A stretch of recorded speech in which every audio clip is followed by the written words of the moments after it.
Hello, and welcome to the How to Exit podcast, where we introduce you to a world of small to medium business acquisitions and mergers. We interview business owners, industry leaders, authors, mentors, and other influencers with the sole intent to share with you what it looks like to buy or sell a business. Let's get rolling.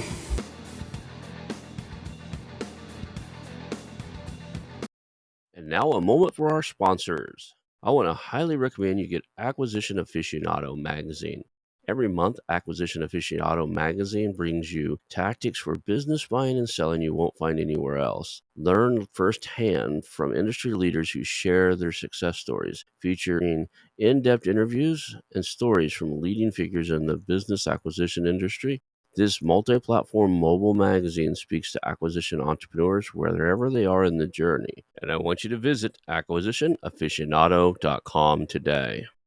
Hello and welcome to the How to Exit podcast. Today I'm here with Christine McDannell, who is the founder and principal intermediary of the Magnolia Firm. Thank you for being here today. Yes, Ron, thank you for having me for a second time. Excited to speak with you again. Yeah, we had an episode. You were one of my early ones. I think it was episode 90. I looked it up real quick. Yeah, it is episode 90. In that, we really went into your background. We talked about all the cool businesses you started, how you exited those, why you created a brokerage, right? So if anybody is interested in like your entrepreneurial journey, I think they should go listen to episode 90. Today, we're going to kind of focus on what you're up to now, the book you wrote, moving to Dubai, all these things I'm super curious about. So let's just kind of jump in with what's been going on in your space since the last show, and kind of give people a high level view of kind of who you are, and let's let them go to the show for the details, though. Got it. I can do that. Yeah, I looked at the calendar. It was a year and a half ago that we last spoke, and a lot Mm-hmm. happened in that year and a half. And it's still a super hot seller's market, which is amazing. And so I'll have those fun stories of some recent transactions we've done. But yeah, so I relocated March of this year to Dubai. It's always been my favorite city in the world. I'd visited 10 years ago for the first time. It's entrepreneurs from around the world. It's 90% expats, but there's just this buzz and this energy of just everybody moving here, and either owning a business already or starting a business. A lot of people work remote like I do because my clients are still US based, right? And I'm available and work US based hours still. All my sellers are there, my buyers. I could do transactions anywhere in the world, but I didn't move here for that reason because digital based businesses and software AI is just now, it's very nascent. It's a lot of people starting, but they're not at that exit phase quite yet. They're probably about 3 to 5 years out. So pretty unlikely I would do transactions here in Dubai, not to say that I can't. But yeah, it's my favorite city in the world. It's super safe. It's a great energy. Everybody's positive. It's a very, very young city. It's only about 50, 60 years old. Everything's brand new. Yeah, so it's a fun time here, and I will be back I thought I would split 6 months, like between San Diego. I'm from San Diego and here. And now it looks like, it's middle of the summer right now. It's A-okay. I don't mind it at all. I just love it so much here. I don't want to leave. So I'm just going to be 2 weeks in San Diego. I'm flying out actually in a couple weeks. I left my car there because I thought I'd be there for the summer. And so I'll sell my car and all that fun stuff. But yeah, I'll still split my time. It just happens to be 50 weeks here, 2 weeks there, possibly. I have a friend who I won't say his name because I didn't get permission to do that, but he's in Dubai, and he's like, he's raising capital for an acquisition. He said he met some people locally there, and he's like, I can't do it here. And I was like, what do you mean? I'd have to step my game way up here. And I was like, why? That they have, it's such a bigger play at least the people he was talking to, if he's not, I think he's trying to raise like 10 million. And he's like, if I'm not raising 200, 300 million, they don't even want me in the room. Right. That's like, there's the wealth of the people, and he's got a history of working with private equity and family offices. So he reached out some family offices and stuff that happened to be there, and they're like, yeah, we're not interested unless you're wanting 100 million, 200 million. So Just last night I was at an event. I met a guy that used to be in mhm, VC. Now he's from Cape Town, and now he's mm, PE.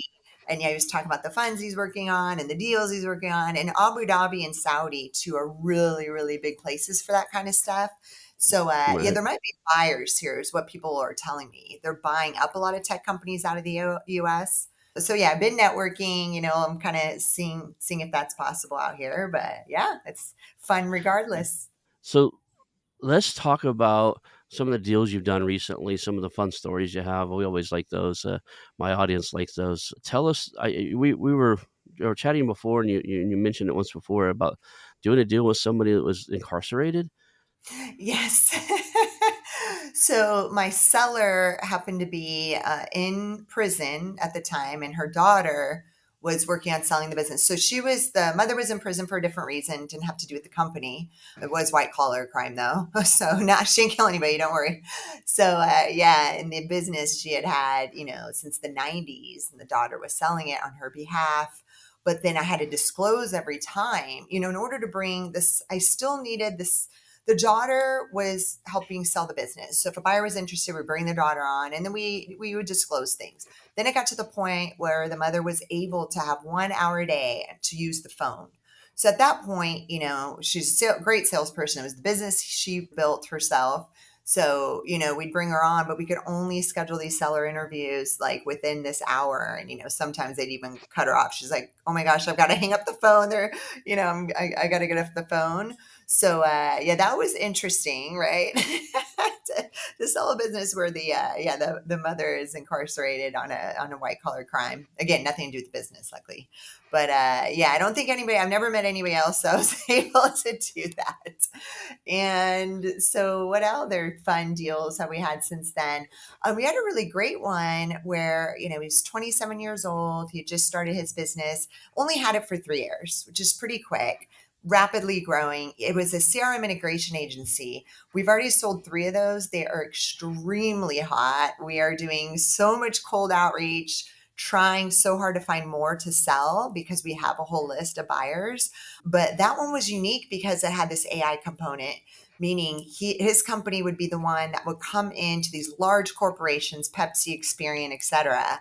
They would hire his firm to implement Einstein, which is actually the AI component of Salesforce. And so, and these are huge contracts. And then he even had 60% recurring revenue, because we all know with CRM systems, there's always these little tweaks and customizations and integrations that you have to do over time. But we use Zoho. So we're the same thing. I think there's always a few months go by and we're like, is there a way to make this automated? Wasn't Einstein actually originally the IBM supercomputer that everybody would license the technology from? Oh, So I can't I'm remember. not Is that sure. what? I think Salesforce might be licensing a very advanced AI that's been probably one of the oldest ones, been around for a long time. So it's a very mature, very advanced AI tool that was originally built out by IBM. But I'm not. Don't quote me on that 100%. But Yeah, I went to Dreamforce this last one. Mark mm, Benioff, which I'm already a huge fan of his, and he's the CEO of Salesforce. He's amazing. He showed it mm. in action on the screen. It blew my mind of what they were using it for. It was so crazy. It's amazing. It can complete customer data. It can do all kinds of stuff. Like if you know the customer's name, their business, and maybe a URL and one of their social profiles, it'll go out and find stuff and put it in there. And it's pretty. It's like having a couple of VAs, working on every account for you at all times, 24/7. Yeah, it's an impressive tool. So these CRM integration companies, I get it because we just for one of the projects we're working on, we're putting CRM, and they're just I think most CRMs, especially for the small medium business, are way over complex for what we really need, right? It's just way too many buttons, bells, and whistles for what person needs. So even the big companies, when I was an IT director and running IT divisions of companies forever. That was always my biggest pain in the butt is when like a new sales rep would come in or the new VP of sales would come in and you want to switch from this CRM tool to that CRM tool, right? Because the software and the platform was easy to install, but getting everybody getting integrated with all the other tools, right? All the other software that a company uses. So I could see where that would be a very profitable little niche of an IT servicing company. So I didn't even think about it until you said it, on the show that there's those companies are out there and that they've got value. Oh yeah, yeah. You usually need to hire an agency that specializes in that, whether it's HubSpot, Zoho, Salesforce. And I've Mm. used. Oh, and I didn't even talk high level about my background, but I've been an entrepreneur for 20 years, built, sold, exited, Mhm, acquired, merged, too many businesses to mhm, count. And I've used a lot of different CRMs in my different ventures. I never use mhm. Salesforce is extremely robust. I mean, that's for Yeah, banks, insurance companies. Like, you got to have a decent sized company to want to use Salesforce, and it's pricey, right? HubSpot's a really good right. one, but I love Zoho. It's probably the best one I've used. I used Infusionsoft back in the day. Now it's called something else. Confusionsoft? Confusionsoft. I did Yeah, exactly that's that. what I called it all the time. That's what it was. That's what it was. I remember when I I've signed. actually implemented that one and customized it to the point where I automated that for my real estate investment firm, and then to the point where it would automatically send stuff to our mailers, and, so we would clean up our list, and when it was ready to mail, it would send them a list, and they would print it and mail it, and, man, I was constantly I run this thing, I own it, and I was constantly being the tech on it because it was always breaking, always something was always up with it. The second I switched over, to a different team, we ripped that thing out and I started over, and if you think about something that took you weeks, if not months to build, to make that call to say, "Okay, we're gonna go with something simpler." Yeah, I'm not a fan of that one. Can I say something super quick that maybe the listeners and viewers, this would help them? It helped me like Mhm, make millions when I had my spa. So we were using Infusionsoft. It was a pain to set up, I'm not gonna mhm, lie. But my mentor at the time was like, Christine, we did massages, we did facials, infrared saunas, colonics.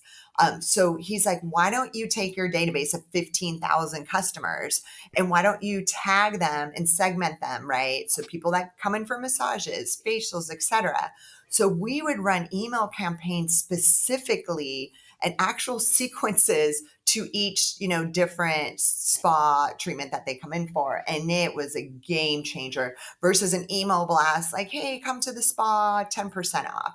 We would just customize it based on that different, service that we offered. And that was massive. And then same with my firm now.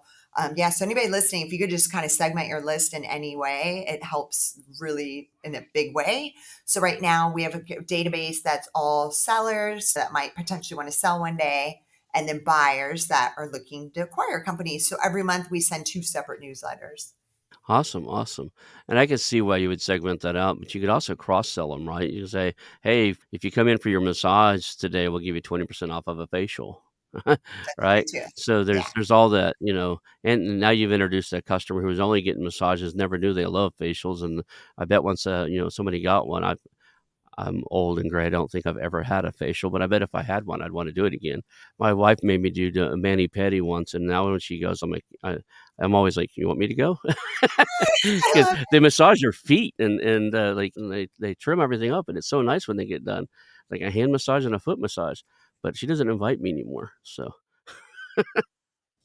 but I would do it, right? So, sometimes you don't know you like something until somebody makes you do it or it's like entices you to do something like that. So that would be another cool use for a tool like that is introduce them to the other cool stuff you do. So what's changed since the like last time we talked, it was a seller's market, it's a seller's market now. Is there anything changing in the market from your perspective? Like now and uh, I guess with the political environment being an election year, does that impact things? But I would say I think in my gut, a year ago, I think the market would be more defined as uncertainty than it is now. It seems to be fairly smoothed out right now. Everybody's kind of used to the interest rate and stuff. But what are you seeing? Yeah, interest rate for sure. So shockingly, not at all have I had that, and I'd probably use that as kind of a negotiation thing or an objection of like, yeah, but the Mm, interest rates are higher now, and can you lower the price, et cetera. I don't ever hear that. And those interest rates jumped since me and you talked, right? So I don't hear that as an objection ever. And reason being is it's because the business, the cash flow of the business is actually paying that interest rate. When you buy a home, mhm, it's you personally, and it's like, well, I don't want to pay this much in interest. But if the business can properly cash flow it, does it really matter? Not really. So that is not an issue whatsoever. The higher interest rates, I feel I hear more the word uncertainty recently because of this election year. So that word I didn't hear it at all last year. Everybody's having a good old time, and then now I think people are a little worried. But again, it's not causing any issues. SB is still doing loans. And again, they take forever though. So right now they're super backed up this summer. So they're clocking like 90 days because I guess they're running some special rates. If somebody does a real estate transaction attached to a piece of real estate, they have really great rates right now. So that program has like backed them up. And then all of ours, obviously, digital based businesses without any real estate attached. So yeah, we've got three in escrow right now, all SBA. It's kind of a pain because underwriting, they can come back. Hey, the appraisal came in lower. We can't lend this much. So we've had that happening lately, which is super frustrating. So we're looking at other lenders that it's like, I need to know, you see the price on the LOI, and that's the price that my seller's going to get wired. At the end of the day, I don't want you guys to change the price, or we need the buyer to come up with the difference, right? And so we're telling the buyer up front. So now it's just stuff that we've learned lately in some recent deals, like, hey, Mr. or Mrs. Buyer, if the SBA does come back and try, say, hey, we can't loan that full amount, then you'll have to come up with the difference somehow. These offers, we have multiple offers on these businesses. Otherwise, we'll go find another buyer. So yeah, that's been very recent. The last couple months, it's been happening. I know you're not a big fan of retrading and stuff, so you're not gonna let the SBA bully you into a retrade either, Yeah, right? they're Where not bullying. No, the one quick retrade story, which had nothing to, they weren't using SBA. It was a family mm, office. And so it's funny because they agreed to the price so quickly. It was 1 million and they said, hey, we'll give you 1.3.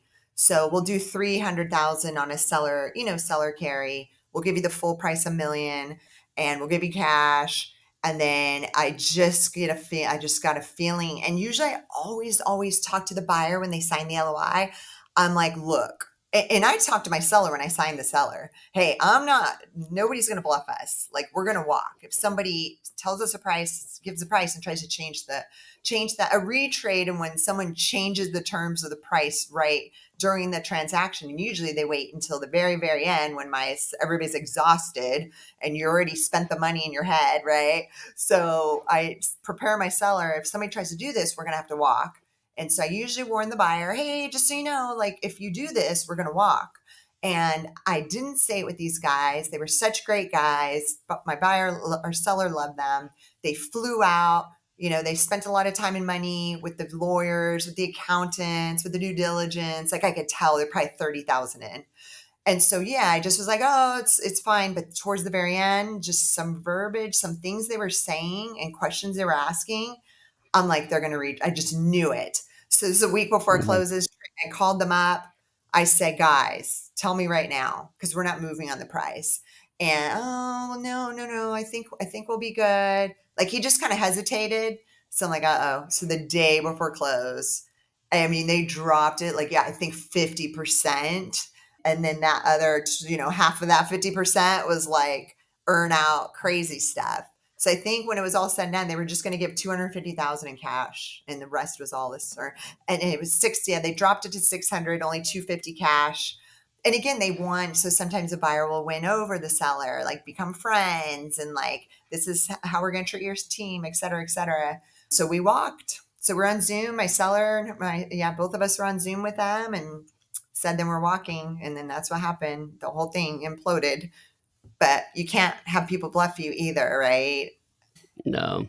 That scenario you explained is fairly common in the real estate space. And one of the problems you're going to have going forward is quite a few of those real estate investors are being advertised to and marketed to like, no, real estate's cool, but buying businesses make more money. So I know a lot of like I came from that world, but I wasn't advertised to per se. But shortly after I got into this space, I started seeing those advertisements. A lot of people are running, advertisements. Hey, you're a real estate investor. Have you seen this more profitable way to make money? Buy a business. Inside of the real estate community, there is this training methodology that I disagree with, where they go out and shotgun a bunch of offers to homes, usually single family residential homes at full listing price, knowing that's not what they pay, that's not their model. And then when they do a home inspection, they they have their own inspector go inspect it, but they paid them to find something. Your job is to find stuff, right?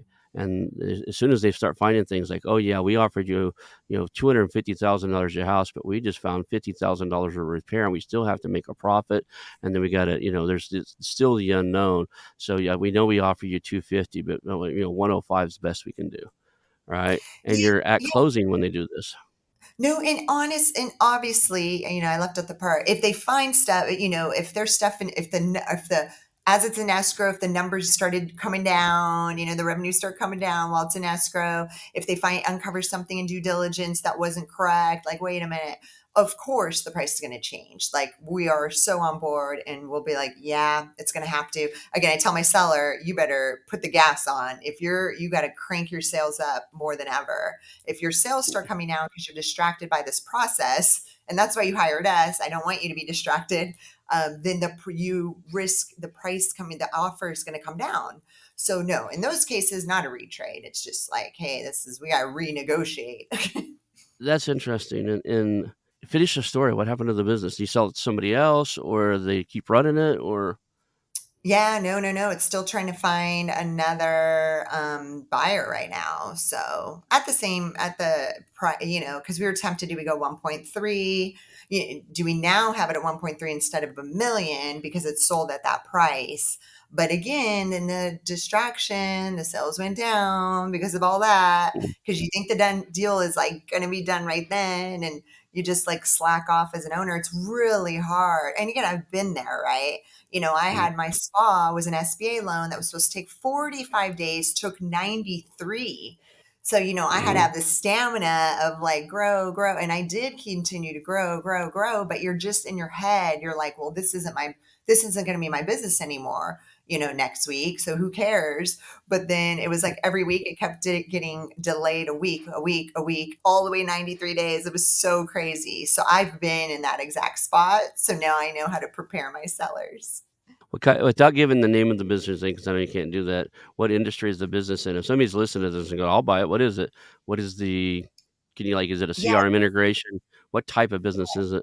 I wish. It's a coaching business. Yeah. Okay. So, Which business coaching or life coaching? and that life.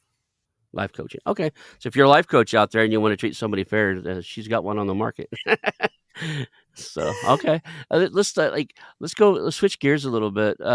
Your industry is a little different than most, and I'm suspecting here that, I'm gonna get a different answer. So, I know when I reach out to, like, manufacturing companies, brick and mortar companies, the reason they're selling typically is retirement, right? They're wanting to do something else, but these guys usually have been doing this 10, 15, 20 years. For the tech companies, I think it could be something totally different. What is the typical reason your clients are selling? It is a different reason. So you're exact. So tech, obviously, it's a younger demographic. Our youngest seller was 21. Oldest right now, 47 of everybody that's exited. Most of them mid 30s. The number one reason it's almost everybody is they're either having their first or second child. Majority of my Oh, wow. clients are men. Yeah, so they worked their ass off. They probably, they worked insane hours to build these startups, and now they got married, and now they're having their first, and they want to be there for the child, the first or the second child. Yeah, we just had one close that was a digital marketing agency, and he has two little ones, so like a 2-year old and a 4-year old. So he's like, yeah, I want to spend more time with them. Then I'm gonna, launch. They're all gonna launch their next business, like no doubt about that. Right. But it's kind of like, let's get some cash in. Maybe we'll buy a house. Let me take a breather before I start the next venture. So that's literally the reason across the board. I've only had one digital business, and they were at retirement age. And they did retire, which was really exciting to see. She just sent me a note recently.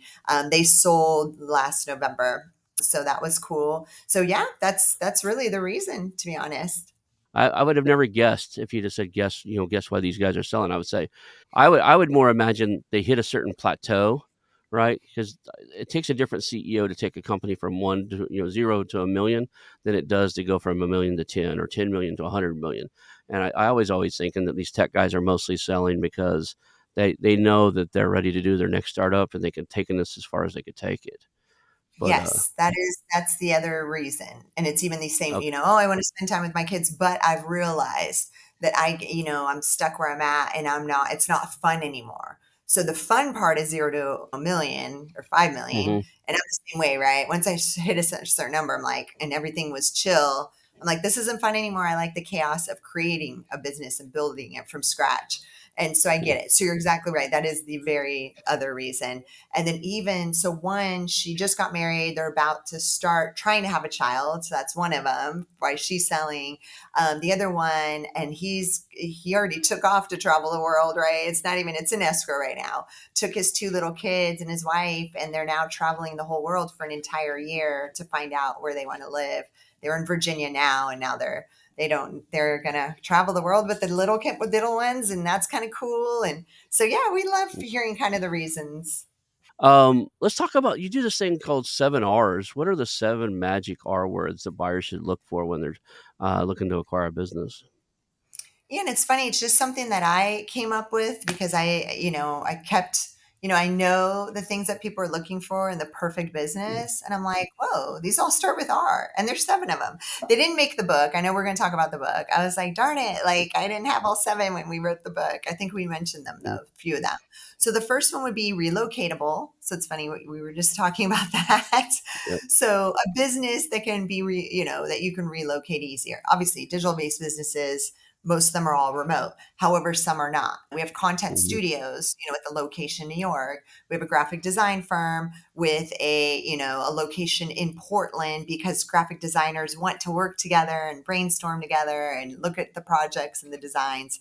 And so, but we know it's going to be the likelihood of the buyer being in the same city is very slim, but that's okay because there's team, there's management. So somebody can still buy it, leave this space or move it. I think it'll be rough with the teams, but yeah, and in the New York, yeah, it'll be harder, but you can still rent it, if you need to relocate it or not. Second one would be remote based business. Okay, that's another R word, remote, which we just talked about also. Third is recurring revenue. So the more recurring revenue, the better. That was my brilliant mentor back in 2012 when I started my spa said you need some sort of recurring revenue, and maybe you do memberships for your spa. And back then there was no like Massage Envy or any membership like pay every month. it Back then there was for gyms, but not like a wellness spa. And yeah, we had annual memberships. they're common now, right? Oh, super common. Yeah, and Yeah, even in San Diego, nobody did it. And then after a few years, like people saw we were doing it and started doing it, which is fine. So when I sold, what was it? Like 37% was recurring revenue. And that's a big chunk, right? And so it yeah, was very appealing. That's why I got a higher multiple. So if anybody can put some sort of layer of recurring revenue in their business, great. Number four is removal of the owner. If your business is wrapped around you as the owner and you can't, it's just not going to work. So the sweet number would be like the owners, you can't tell me, oh, I work 0 hours a week. Like that wouldn't even be believable. The sweet spot seems to be about 15 to 20 hours a week. If you tell mhm, somebody that, then we know, okay, you're probably still doing sales, biz dev. Let's try to train, that's the last hat, all of us. We're always going to be the best salespeople in the business. Like that's a known fact. That's the last hat we got to hand off. So we try to get a biz dev person in place while it's listed, and trained up. So removal of owner. Fifth is retention of your clients and retention of your team. So, I mean, you know that, right? How important that is, right? right, Yeah. So, and then absolutely. the sixth would be, yeah, go ahead.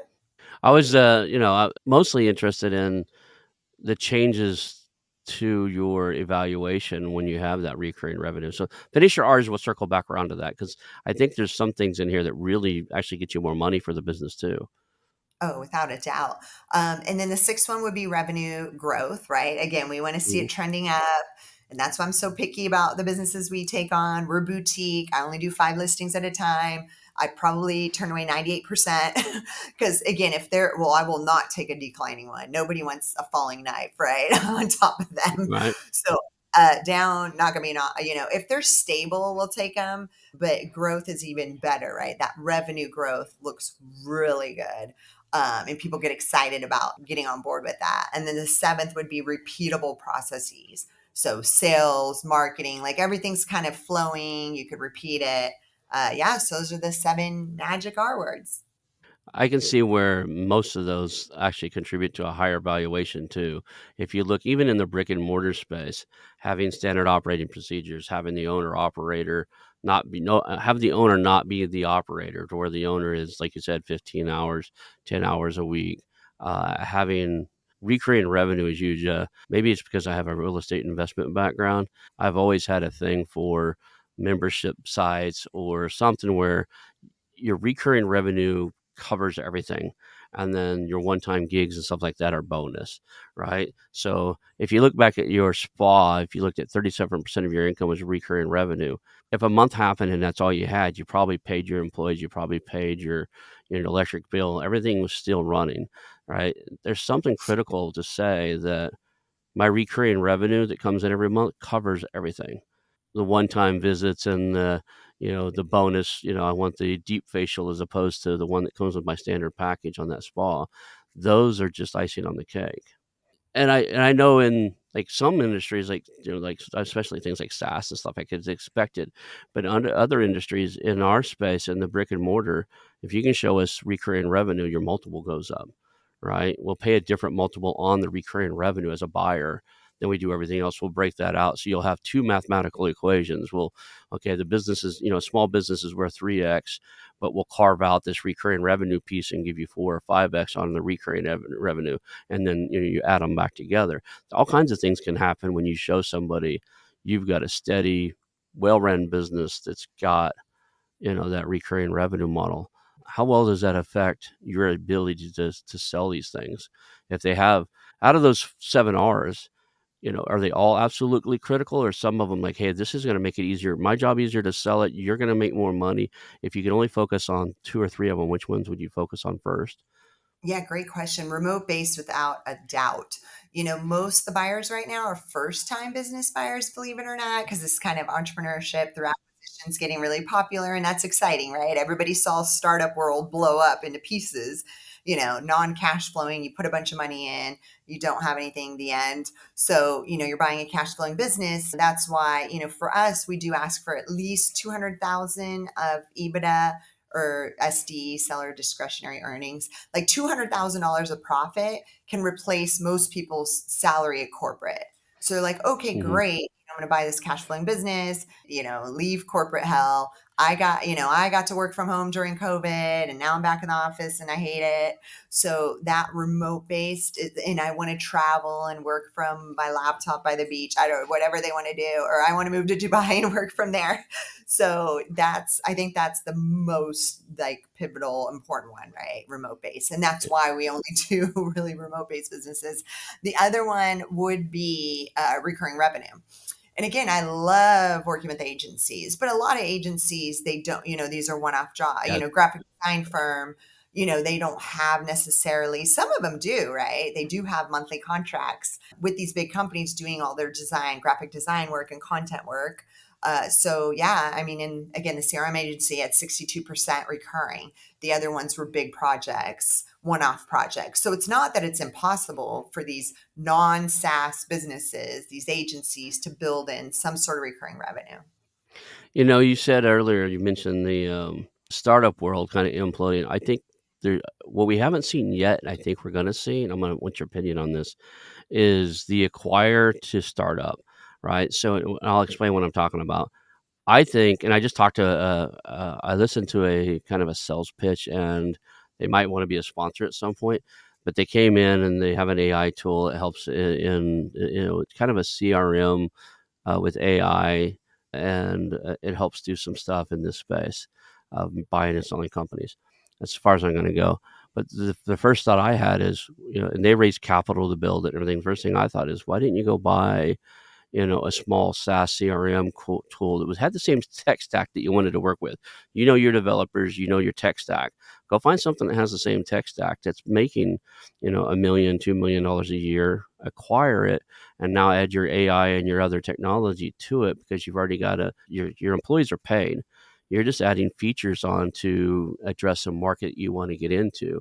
And I think that are going to be more of that. Like, if somebody has a cool idea for a particular product, instead of raising capital, doing the startup route and being without cash flow for the first 3 years, you know, it almost makes more sense to go, I'm going to go buy a company that's up and running and has a customer base that would buy this thing. This is a logical next step for them. And then I'm going to use that revenue and create my R&D department to create this product idea I have. And I already have an existing customer base to sell it to. I think we're going to see more of that. What do you think?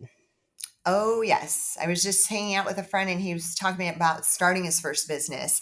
And I Hmm. explained, it's like, you should acquire a business. And here's some amazing, just search on Flippa, search on these platforms for what you want to do. And you're probably going to find one. Actually, another girl too, she has a hair extension business and Hmm. she's trying to scale it. And we found one on Biz by Sell. Like we're at a coffee shop. I'm like, let me look right now. And she's like, oh my God, I never thought to do that.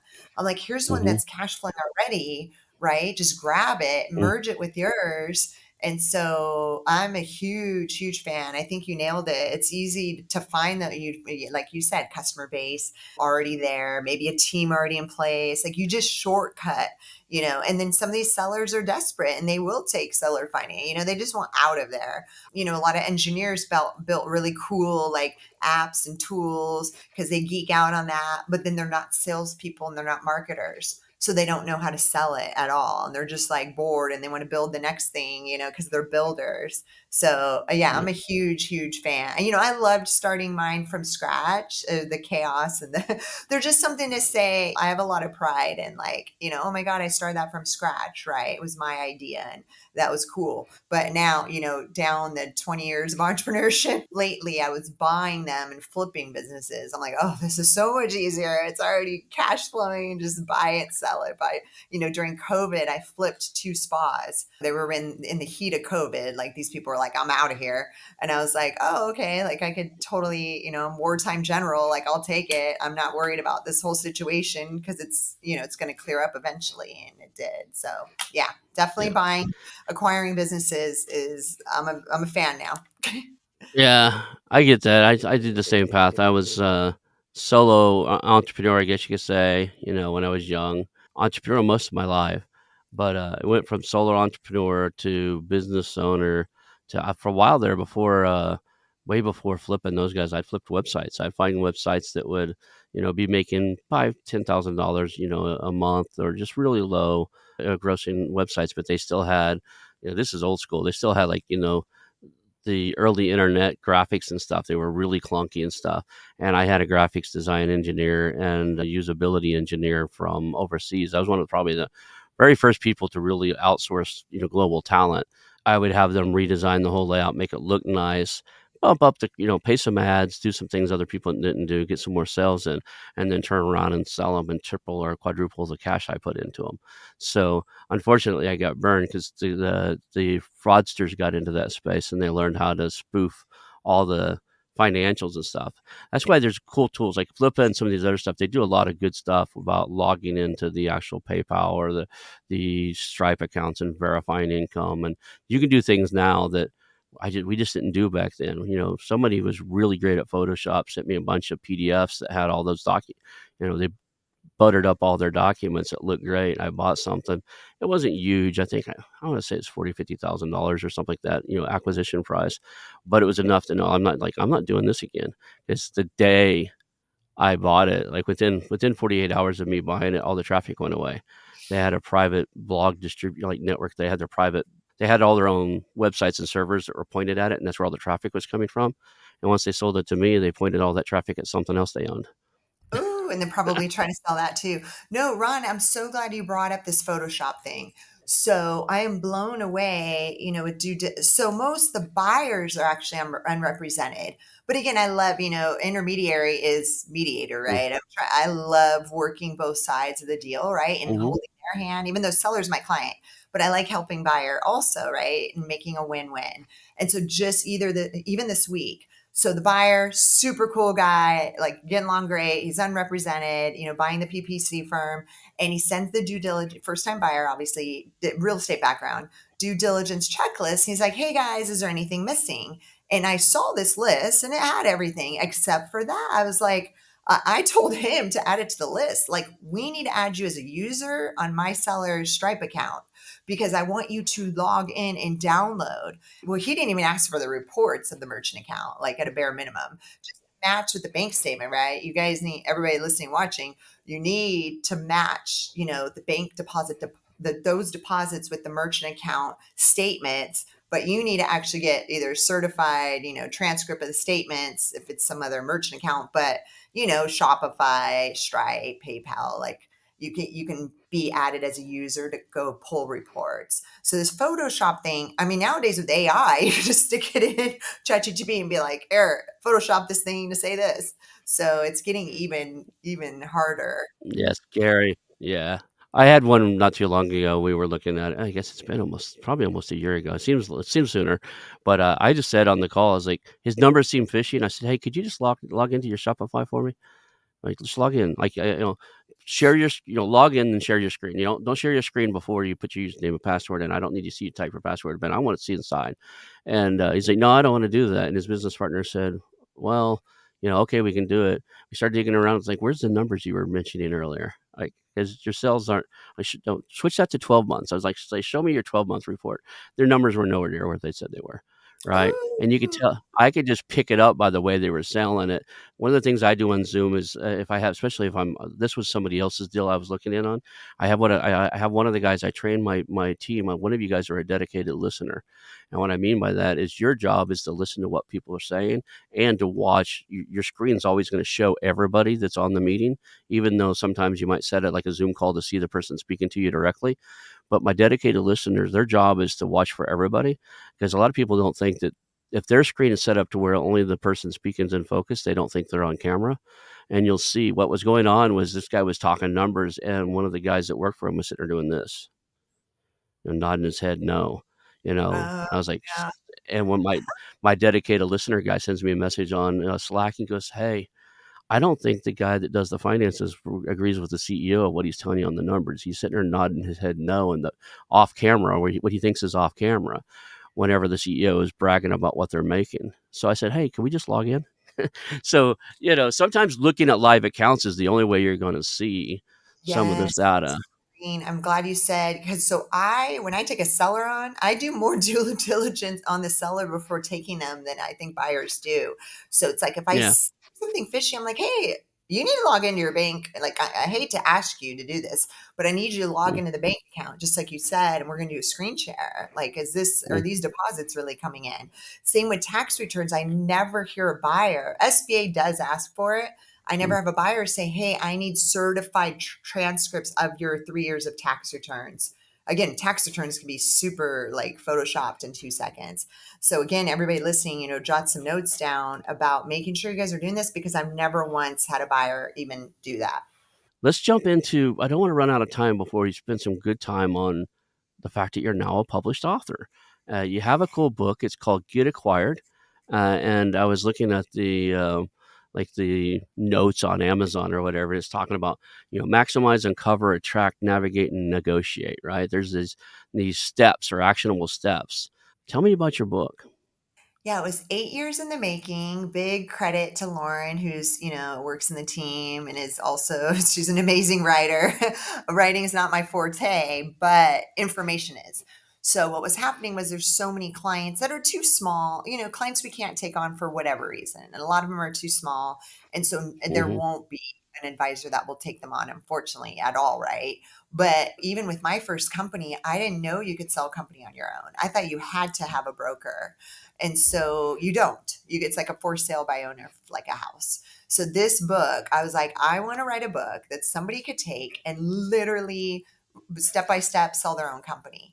I see the other books that other brokers have written, but they like overcomplicate stuff and then they leave stuff out on purpose, or they're like, oh, they like plug their firm through the whole book. And like, there's some good ones out there, but yeah, most of them, that's what they do because they want you to use them. But mine is like, dumbed down. A 10-year-old can like take my book and go sell their lemonade stands. Like that was really important to me. And then it also prepares somebody and teaches them the whole, like prepares them on what to do with their business before an exit, like get it ready for an exit in a couple years. So all those strategies, tips and tricks.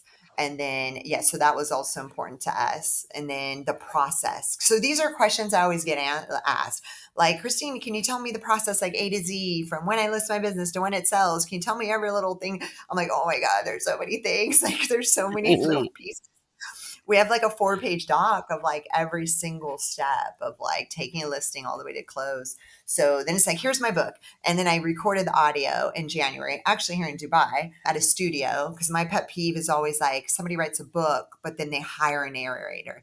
Even though it's a pain, it was like not easy to do the recording. But yeah, it's a 4 hour or 3 hour, 3 hour audiobook. Anybody watching or listening to this, reach out. We give it away. We don't charge. So you'll get digital version and the audio version. So my pet peeve on audiobooks is that they don't follow the book. So you might not. I may have never said this. I don't know if I've ever said it on the show. I'm slightly dyslexic, so I love to read a book and listen to it at the same time because I only have to go through it once. I have an extremely good memory, and if I hear it, I'm pretty good with it. But a lot of times to really solidify it, I'll actually buy the physical copy and listen to it, and I read along. And for some reason, hear it in my head, it stops the dyslexia where I'm mixing words up. And mine's a little strange. I'm really bad on numbers. I mix numbers pretty bad. But if you ever watch me write something on a whiteboard, or if I ever do a whiteboarding when we were doing a seminar or something, you'll see me actually skip letters or words even. So I'll write LO, I'll leave a space and put a K, and then I'll come back and write a zero. But my mind gets ahead of that, put another O in there and it'll say, look. And you're like, why did he do that? And it's because my mind gets ahead of the thing, and I've adapted to it over time. Let's talk about the topics there. I see, there's some points that you put in the ad for the book, I guess, on Amazon. It talks about maximizing the company's value. I think those are the R's you were talking about. That's probably some of those are that maximizing value.